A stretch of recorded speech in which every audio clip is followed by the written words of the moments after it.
Cast it is ahead, Diane. Update on the Green Line. We had earlier mechanical issues that had a little bit of a stoppage along the route, but everything has resolved and the Green Line is moving once again, fully operational. Maybe some residual delays, so definitely check with the app. As far as road conditions go, very busy travel times across the board with that little bit of precipitation we had, and now travel times building. We've got very busy conditions everywhere you look. An ongoing situation northbound side of I-57 where all lanes remain shut down right now between 147th and 127th with the investigation of a much earlier shooting. So authorities are canvassing the expressway looking for some evidence. We'll let you know when things reopen once again. Val and Terrell. Okay, got it, Diane. And a stolen car investigation led to a deadly shooting on the far north side. Stephanie Wade is live in the West Ridge neighborhood with more on what happened and where things stand now. Steph, good morning.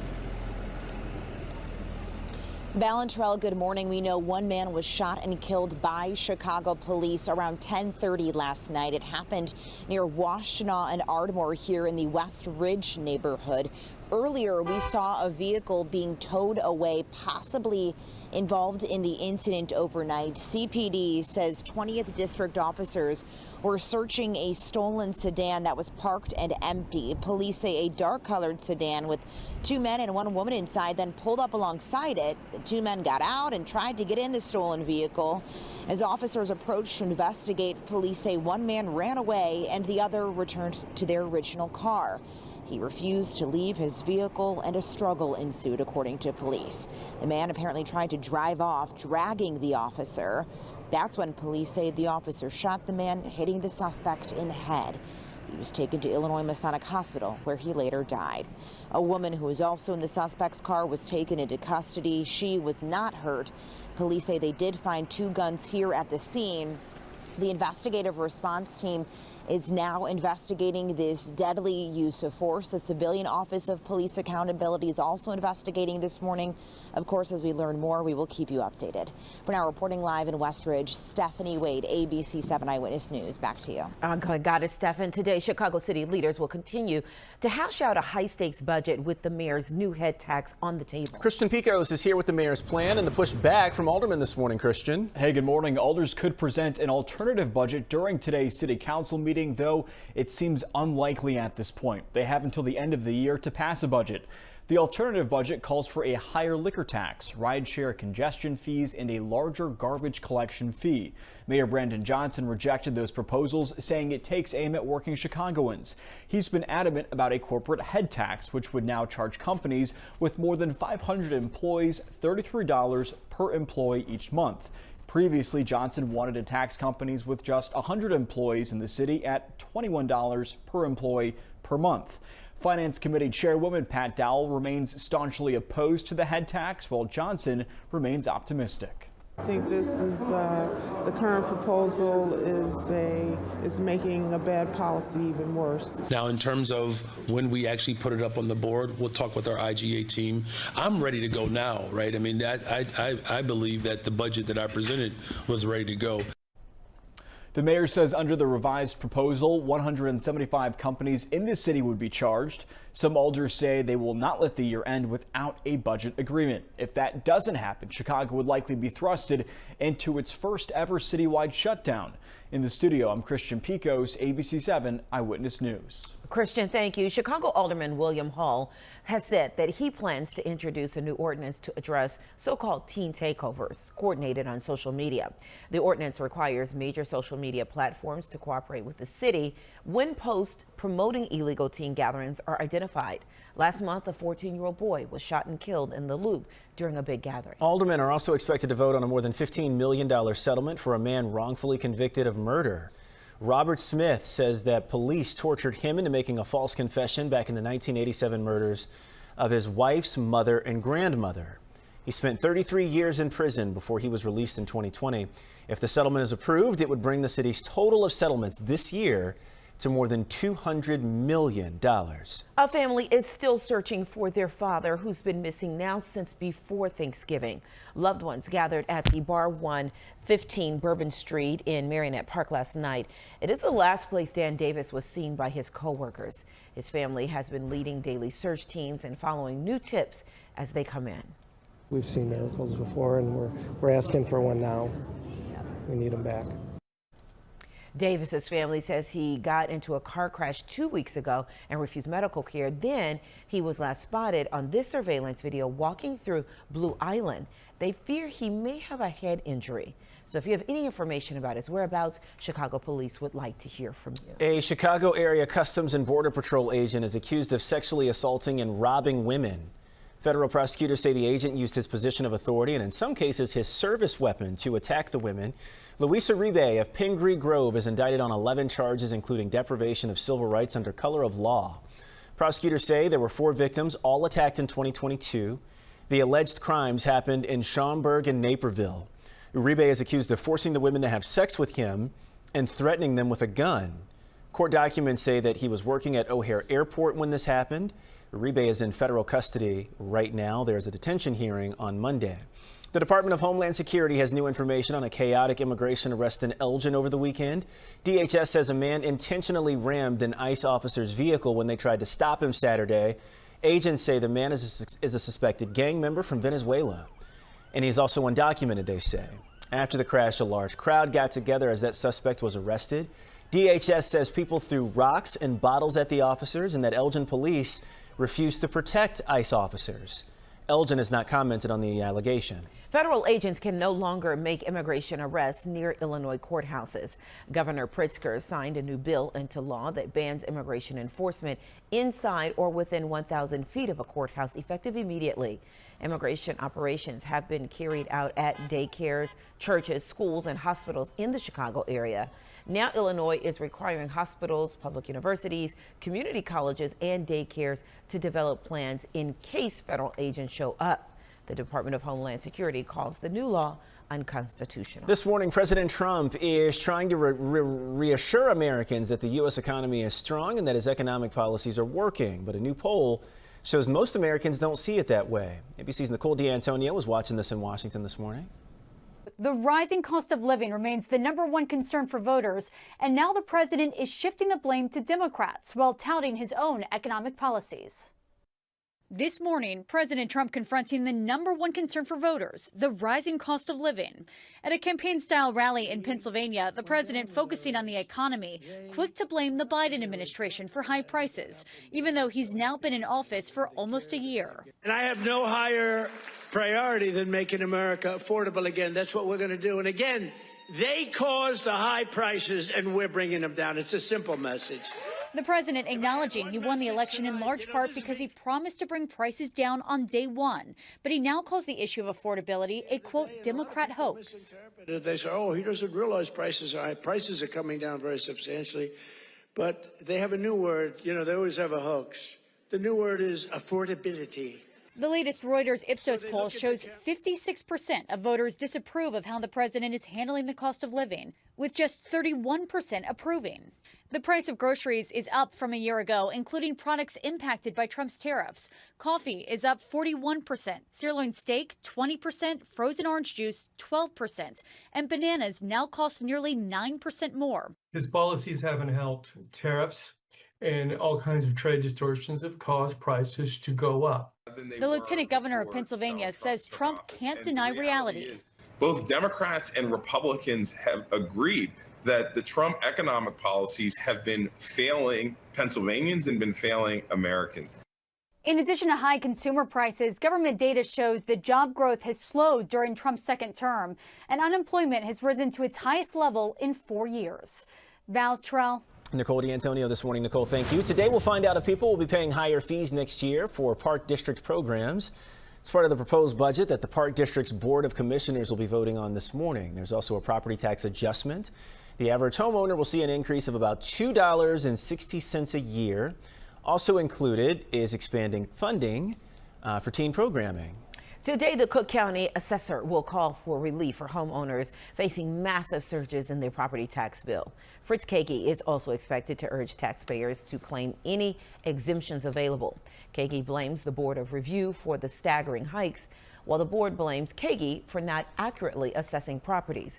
Cook County property tax bills are due on Monday, December 15th. People plan to protest outside CTA headquarters this morning. They are once again calling on the agency to not move forward with the second phase of the Grand Avenue reconstruction project. The plan calls for protected bike lanes between Damon and Ogden. Protesters say the bike lanes deprioritize CTA bus service and worsen travel times. Well, today, Starbucks workers will be protesting around the world, including here in Chicago, in support of striking baristas. They're gathering this morning in front of the company's Chicago Reserve Rotisserie or Roastery on the Mag Mile. Baristas have been calling on Starbucks to resolve what they call unfair labor practices. They are also calling on a return to negotiation table to finalize a contract. If you ever wanted time to travel, you can start, or if you ever wanted to time travel, how about that? There's an event in Mount Prospect. Time Mission, a new immersive team-based adventure, is opening its doors at Ranhurst Village today. It has more than 25 portals where you can solve puzzles, crack codes, even dodge lasers to score some points. Doors open this afternoon after Mount Prospect's mayor cuts the ribbon at 4 o'clock. Your live and local news is just getting started as we stream out loud. Coming up this morning, ever wish your dog could actually talk? Well, this morning, pet expert Steve Dell is here with his new book, Ask the Dog, sharing tips for kids and adults to better understand the pups they love. And more on a holiday gift tradition, which brings everyone together, no matter their faith. That's on the way after 7:45. But first, Tracy has your ABC 7 AccuWeather forecast coming up next.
Good morning. Okay, some things you need to be alerted to. I just got reports from Anson up in Cary, says snow is starting.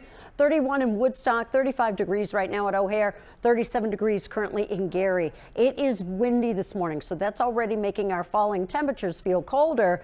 And if you get some snow, and in fact, let's point that out here this morning, that will reduce visibility at times. So there we're seeing it right there, moving into McHenry County, up across southern Wisconsin.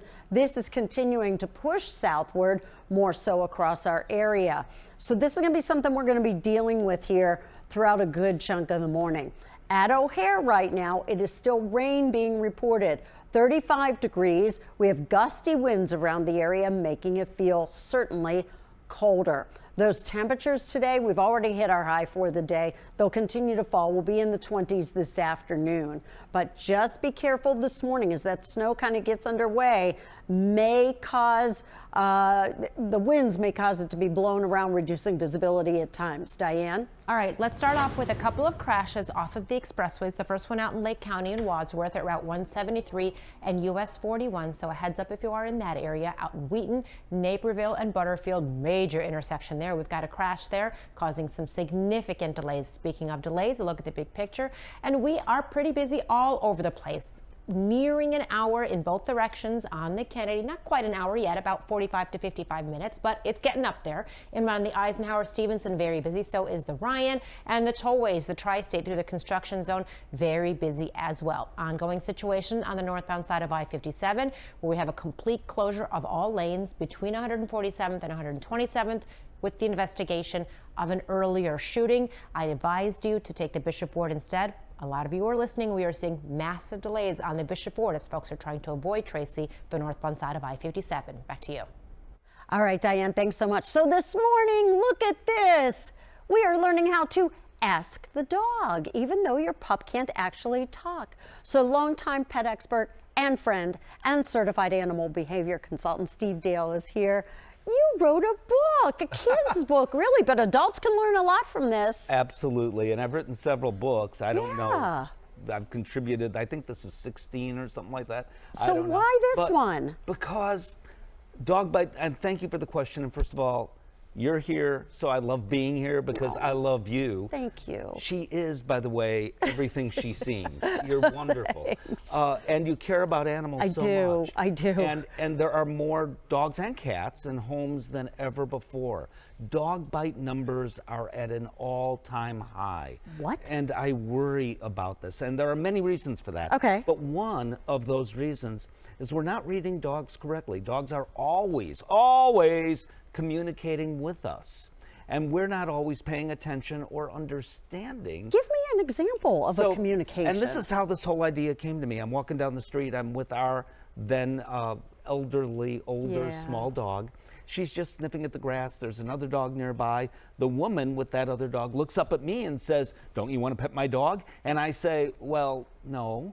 And she got all offended, but the dog was stretching to the other end of the leash, and its tail was straight out. It looked stiff. That was enough to tell me, doing what I do, this dog didn't want to interact with me. I didn't take it personally. It could be the home of that dog was that way, and the dog just wanted to go home and eat. I don't know. All right, but you knew the signs. People don't know the signs, so that's why you wrote the book. Exactly. So throughout the book, I have, and it's all for kids, but as you point out, adults often read it to kids, and we all can learn. Most dog bites do happen to children, though, and that's why I wrote the kids' book first. Okay. And we have beautiful illustrations throughout the book as Morgan and her mom, those are the characters in the book, walk through a park. They encounter other dogs, and mom teaches her girl, Morgan, who's about 10 years old, give or take, how to pet other dogs, which dogs want to be petted and interacted or not, and how to tell. Is the book available now? Yes. Yay. Okay. Pre-order. Pre-order. As they say in the business. All right. It's Bailu Publishing. Okay. And the website for that hopefully will pop up somewhere. You know what, though? Eventually, soon enough, it'll be available on Amazon and wherever you purchase your books. Let me ask you real quick, one holiday safety tip for your dogs or cats. Aside from what we covered earlier, for those who didn't join us. Yeah. The one I have in mind. Yes. Dogs and cats. Yeah. They should get gifts too. Oh, Everybody should get a gift. I agree. But no macadamia nuts. Oh, really? Yes, when dogs chomp on those, actually, sometimes, ultimately, for the most part, they end up okay, but it's scary because they faint. What? That is kind of scary. Oh my gosh. Who wants a fainting dog? No, I definitely don't want that, but I always want Steve Dale here. Thank you so much, buddy, for being here. Ask the dog, and hopefully it'll pop up somewhere as to where Bailu Publishing is where you get the book. We got it. Okay, we got it for everybody to check out. Stay with us. Thank you. Eyewitness News streaming at 7 continues after a break.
'Tis the season to bring cheer, and that is exactly what the Bears and Leo High School have done for families in the Auburn, Gresham, and Englewood neighborhoods.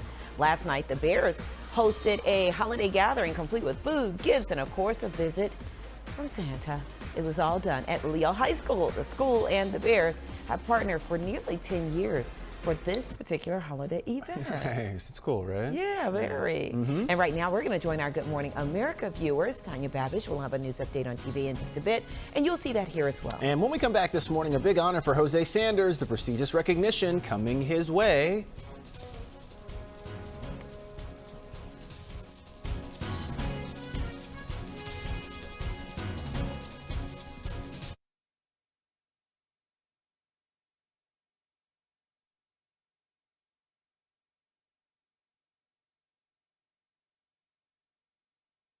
Now, an update from ABC 7 Eyewitness News.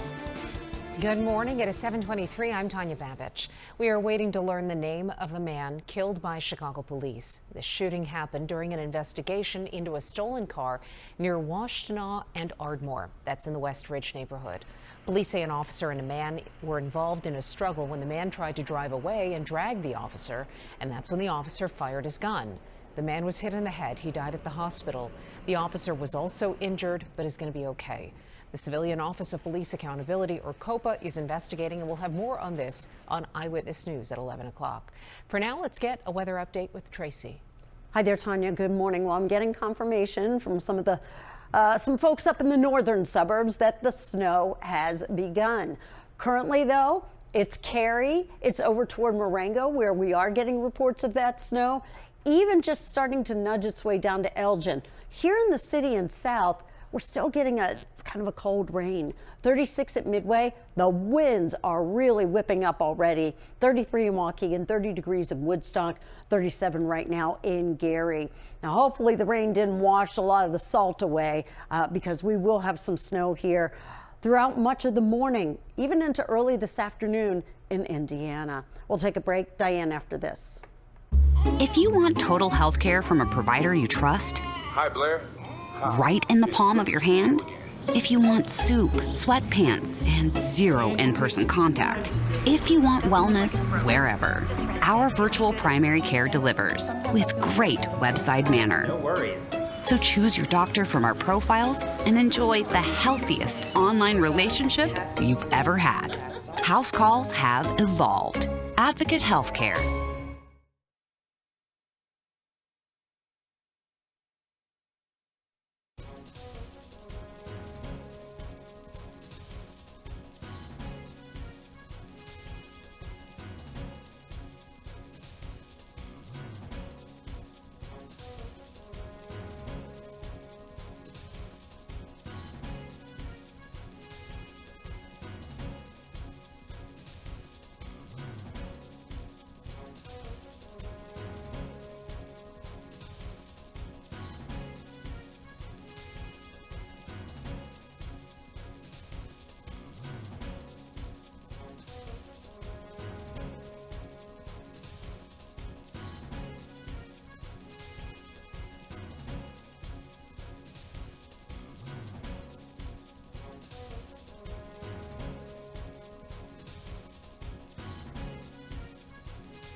Welcome back, everybody. Majority of our travel times, especially coming inbound into the city, hovering around 55 minutes to an hour, for example, on the Kennedy. Pretty solid. We've also got solid conditions on the Ryan coming in. Stevenson and Eisenhower very busy as well. Ongoing situation on the Bishop Ward northbound. We still have a closure between 147th and 127th. Ongoing investigation after an earlier shooting there. Let's go on the move with our photographer, Obi, who's coming inbound on the Dan Ryan. The pavement nice and wet for you.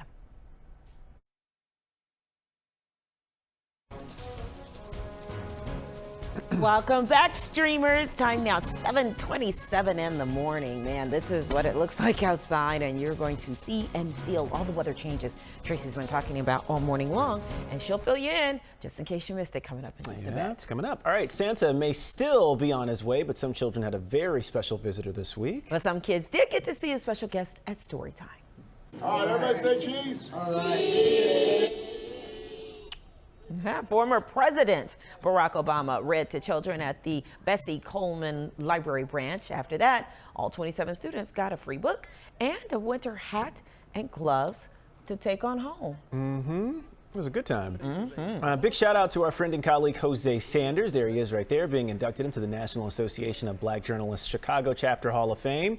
Its inaugural class, number 1.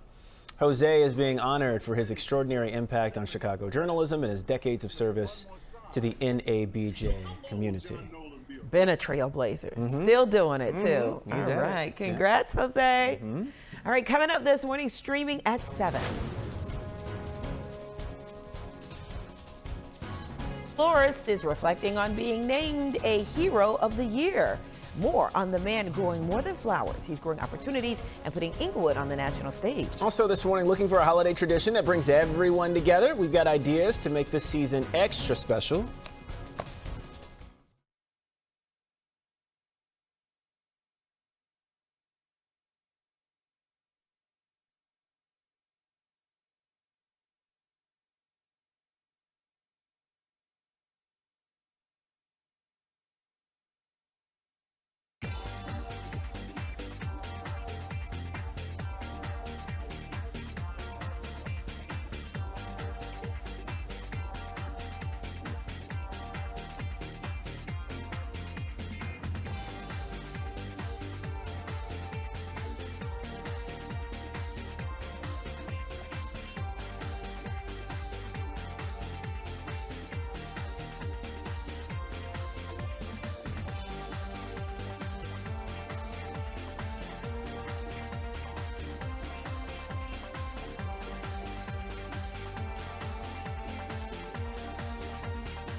Streaming live from Chicago, ABC 7 Eyewitness News at 7 continues.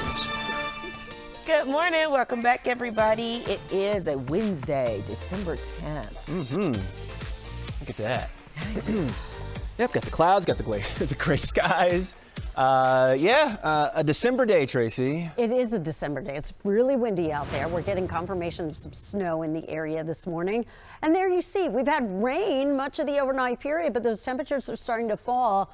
Getting reports of some snow right now up toward Huntley and moving in toward Dundee. So this is what we have around the area this morning. And it's windy and temperatures are dropping. Diane. Ongoing situation on the northbound side of I-57 with an earlier shooting, so they're still canvassing. It's between 147th and 127th. That's where everything is shut down right now. We did just call state police. They said they do not have a time limit or an estimate as to when things are going to be reopened. So just a heads up there, we're starting to see major delays on the Bishop Ford because people are avoiding, obviously, I-57. So just a heads up there. Our photographer, Obi, is on the move. He is on the Dan Ryan right now. He's going to make his way over to DuSable Lakeshore Drive and go north from there. Okay. I like that Bronco right there. I thought it was my husband. What's he doing out in there? the morning? Yes, I did see it. Trust me. Late.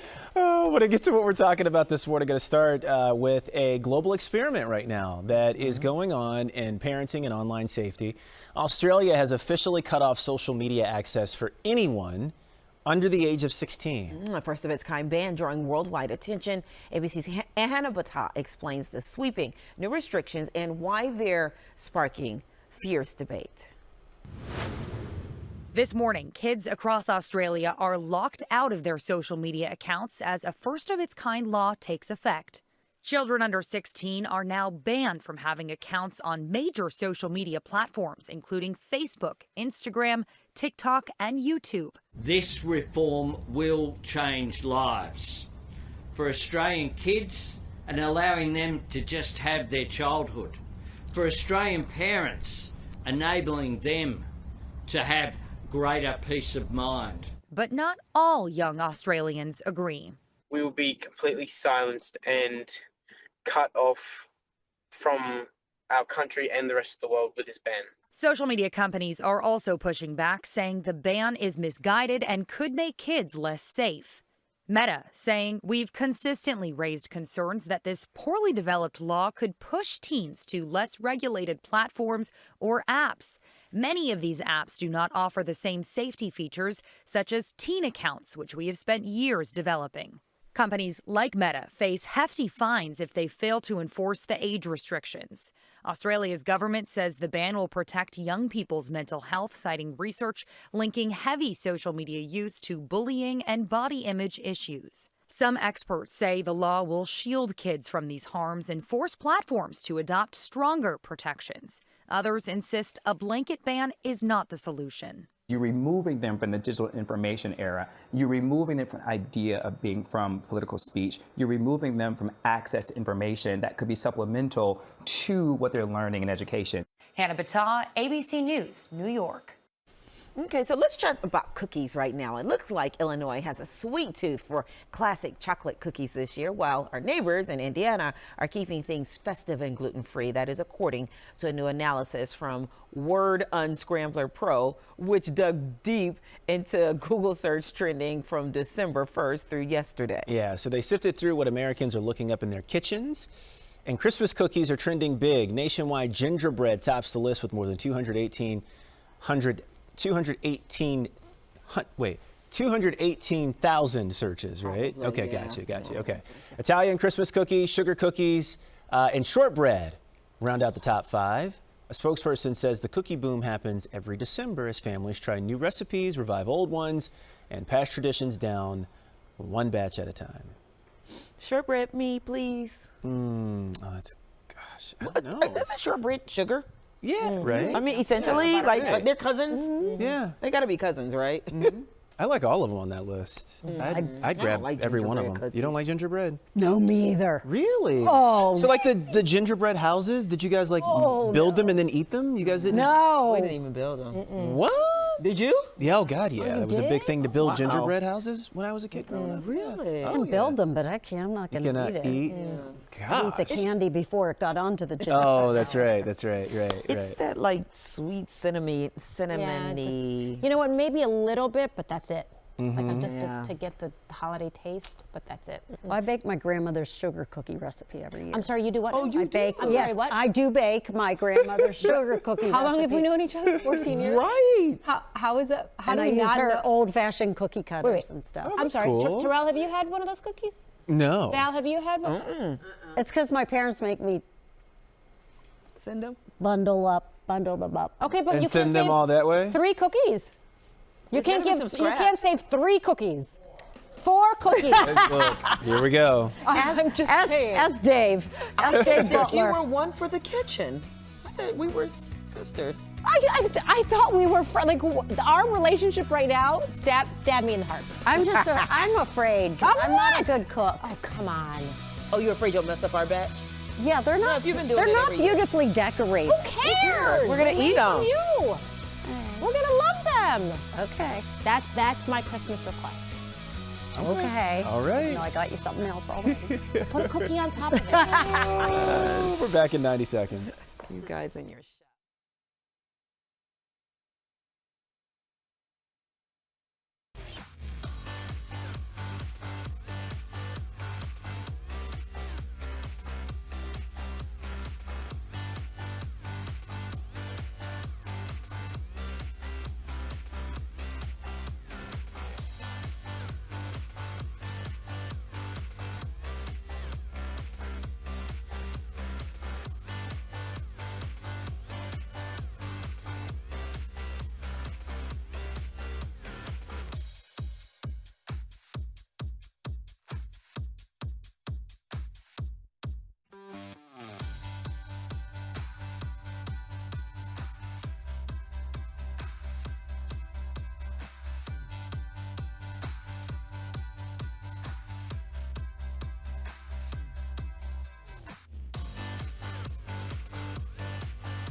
Good morning to you. All right, it is snowing pretty vigorously in some of our northern suburbs right now. Take you closer in. So where you see this dark blue shading, so it's right along that McHenry County, Kane County line. So if you're in Elgin right now, snow is beginning. Also moving over toward Barrington, but here in the city, we're still getting rain. It's still 36 at Midway, 34 at O'Hare, 30 in Woodstock. Gosh, it's windy out there this morning. Now, these temperatures will continue to fall. We'll kind of teeter around 30 degrees and upper 20s this afternoon, but these winds are going to reduce visibility with that falling snow around the area this morning. So just really want to caution you about that. This afternoon's rush hour, we will not have any precipitation falling other than maybe a few flurries. So really the worst driving times of any today are going to be out there right now and through the better part of the morning.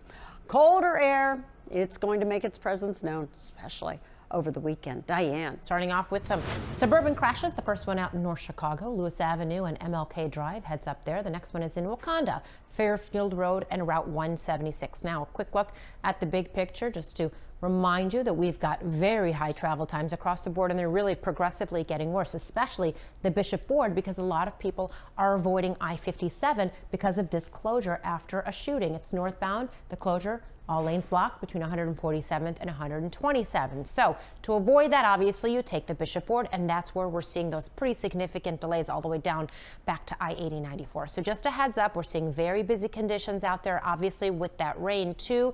Crews are watching to see if they need to salt the roads just to make sure that it's ready for the upcoming commute later on this morning. Val and Terrell.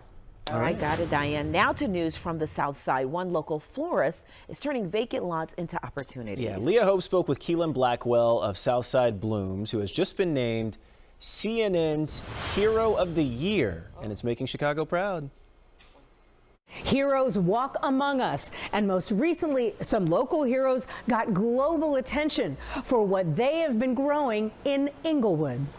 Staff at Southside Blooms ready as bouquets for subscribers and special orders. The Englewood florist hires and trains young people from the South Side, part of the owner's mission to ultimately save lives by offering economic opportunity. During the growing season, the flowers are grown at their local farms on what had been vacant lots.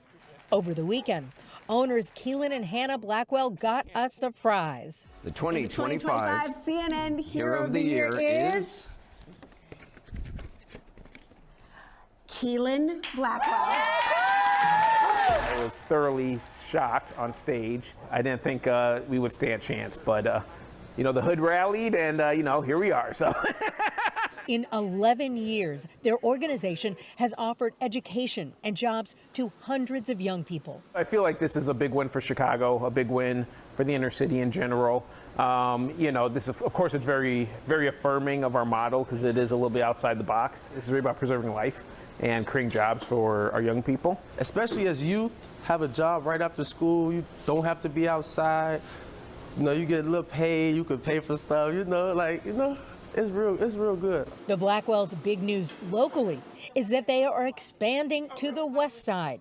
They are currently hiring for their new shop, taking their mission to North Lawndale this spring. That's always been kind of my core passion, has been trying to not only create jobs for youth here in Englewood, but all across the country, and to establish flowers as the anchor industry in every hood all across America. Part of the award is $100,000.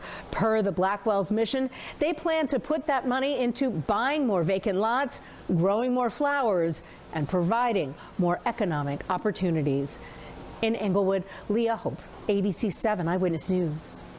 You got a great laugh. Yeah, doesn't he? Doesn't he? Great smile, great work. Good energy. Mm-hmm. Yeah. And they've been at it down in Englewood for as long as I've been in Chicago. Mm-hmm. And so nice to see them well grow. Deserved. That's right. And here they are, heroes. Coming up this morning, homework, cross country, maple syrup, and a gubernatorial campaign. What's going on? We're going to meet one ambitious teen on the way. Plus, want to start a holiday tradition that everyone can enjoy? Roz Varon shares tips and tricks for making the season special. Ooh. Hello.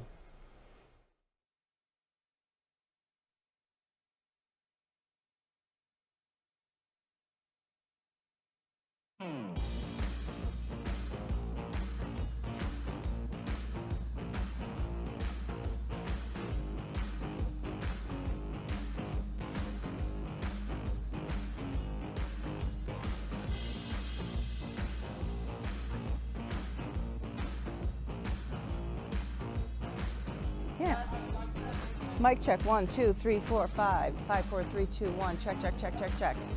All good? Okay.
Welcome back, everybody. Here with us today is our friend, and I don't even like saying former colleague. Right?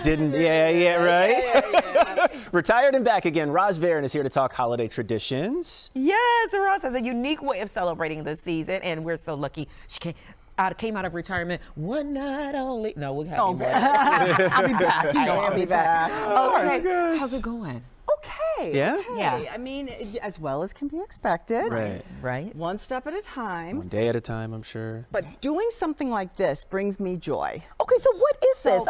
Okay, so this tradition was started many years ago. Sarah and I used to do a grab bag when I was married, and it was a mixed marriage. So my ex was Christian, we're Jewish, and so we used to host Christmas Eve.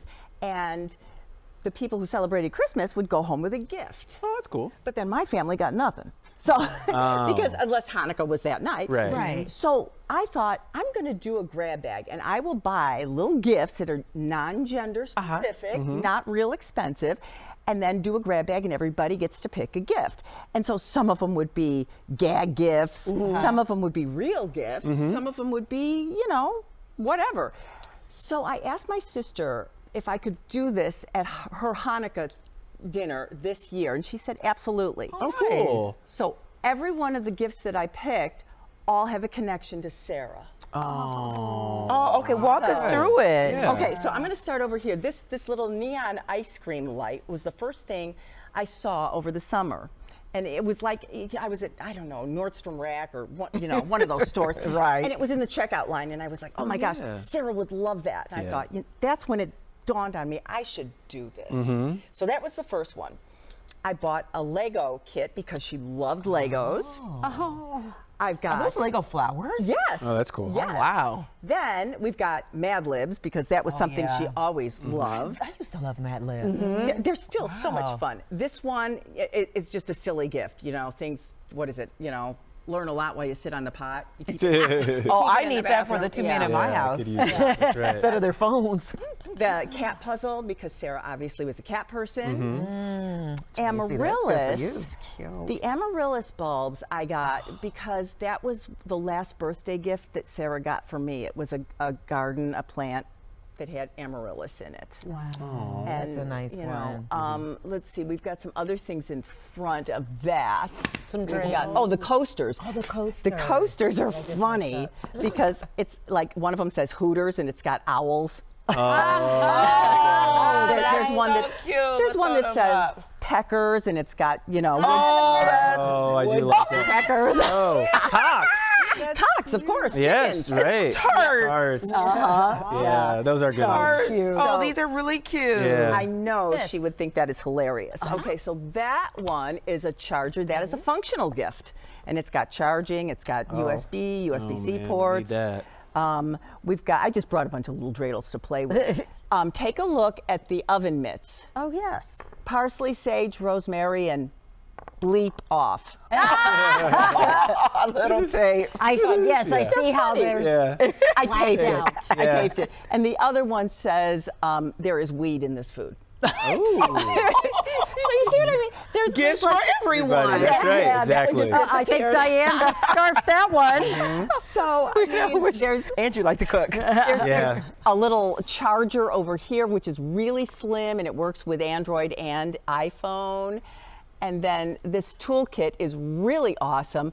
It's got all these little screwdriver heads, magnetic, that you can swap out. Yes. And some of they're really tiny. If you ever look for like a really tiny Phillips screwdriver, you can't find one. Like for your eyeglasses Yes. or like Right, little. right. So again, another We functional show everyone you gift. brought your guests with you. And I did. You're- I don't go anywhere without Lola. You know know. this. Oh, and you got the collar to match your outfit. I love it. well-behaved dog. So chill, right? Ever. Yeah. Yes. And I did bring something else for you guys.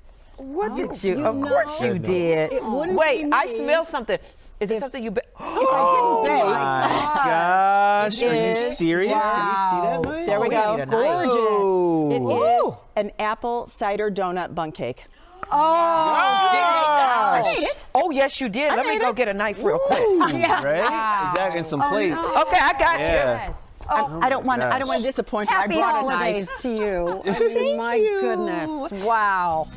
You wanted you may have it. I love my I love my We're gonna get a break in. It's so good to see. So it's such a guys. stress Love you reliever. guys. Playing You with truly the Play-Doh do. is so much fun. And you brought food. I always And bring she brought food. You know, she I does. Roz made it. You know it's gonna be good. We're gonna get a break in. We don't We'll have cut this Play-Doh. cake. Oops. I'll tell you about this. Oh yeah, we didn't get during the. Eyewitness News streaming at 7 continues after a break.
Taking a look at this morning's top stories, there's an investigation going on now into a stolen car that led to a deadly police shooting. It happened overnight near Washtenaw and Ardmore in the West Ridge neighborhood. Police say an officer and a man were involved in a struggle when that man tried to drive off, dragging the officer, and that's when the officer returned fire. The man was hit in the head. He died at the hospital. The officer was also hurt. Police say a woman in the suspect's car is also in custody. The Chicago City Council is meeting today. Mayor Brandon Johnson has a new plan for a corporate head tax. Under the proposal, companies with more than 500 employees would pay $33 per employee each month. Some older people say that they have said that they're against this head tax, any head tax for that matter. City leaders need to pass a budget by the end of the year to avoid a shutdown. The Metro store opens today, right up your alley, Roz. You can buy everything from clocks to backpacks and even blankets and shower curtains, all featuring Metro. So if you're shopping for someone on your Christmas list, Metro says to check estimated shipping times so it gets there on time. I like that. Okay, that's cool. very cool. All right, we got Roz and Lola here with us as we talk about this. At just 14 years old, one teen is aiming higher than most adults. He wants to become governor of Vermont. And thanks to a state law with no age requirement, Dean Roy saw his chance to make history. ABC's Danny New has the story of the ambitious teen hoping to lead the Green Mountain State. Hello, I'm Dean Roy, running to become the youngest governor of the state of Vermont. A 14-year-old on a mission to run the Green Mountain State. Would you drop out of school if you won? I'd do online school. It'd be hard, but I can do it. Thanks to Vermont having no age requirement for governor, Dean Roy here is currently running to become the youngest governor in American history. My views on fiscal conservatism. And as you can tell, he is quite passionate about it. Currently, the main priority is housing. Vermont has an 8,000 house deficit. We're going to start with a candidate for governor in Vermont who's not even old enough to vote. Technically, another 14-year-old boy did try this a few years ago, but he ran as a Democrat and did not make it to the general election. Meanwhile, Dean got a little crafty, third-party style. I learned that if I create a party, I'll be the youngest ever person to create a party in American history. Running with his newly formed Liberty and Union Party, Dean says he now only needs a few more signatures to get to the necessary 500. A few people just say no, which is totally reasonable. I understand why they do. Dean did spend 8th grade as a page at the State House, but for the record, he does engage in more standard 14-year-old activities too, like running cross country and, shout out Vermont, making maple syrup with his family in their backyard. It's very, very long to make, but the product's rewarding, so. I'm going to give you my address. Send some? Yes, please. Not that he has any time right now. I know it sounds crazy, a 14-year-old running for governor. But honestly, look at the people in charge right now. Since Dean may soon have a state to run. If I win, and I lead Vermont to the best of my ability. And if I lose, I learn from it, and I run again later. By the way, the youngest governor in American history was Michigan's very first, named Stevens T. Mason. He was 24, so Dean would, nay, will have him beat by about a decade. In New York, for ABC News, I'm Danny New. Good for him. What y'all think? He's probably not going to win that election, but it is awesome that Does he know enough to run? Yeah, well, that's the thing, right? 14. Yeah. I mean, it's ambitious and it's nice, and it's, but you know, there's some grown-up things that you're taking care of as the governor of a state. I like it though, right? I love that he cares. Yes. Exactly. Yeah. Right. Yeah. Right. That's what's cool, and I think that he can learn now, come back, do it again in a decade. Yeah. Really great. Definitely. Really great. Yeah. Yep. Definitely. National Lager Day today. You know what to do. Go see Diane. She'll Yep. Drink it up. That's going to do it for this streaming hour. If you're just joining us, don't go anywhere. We've got more news, more weather, more traffic coming up live at 8 a.m. Of course, expanding our streaming newscast, and now you can see us and hang with us on ABC 7 Chicago.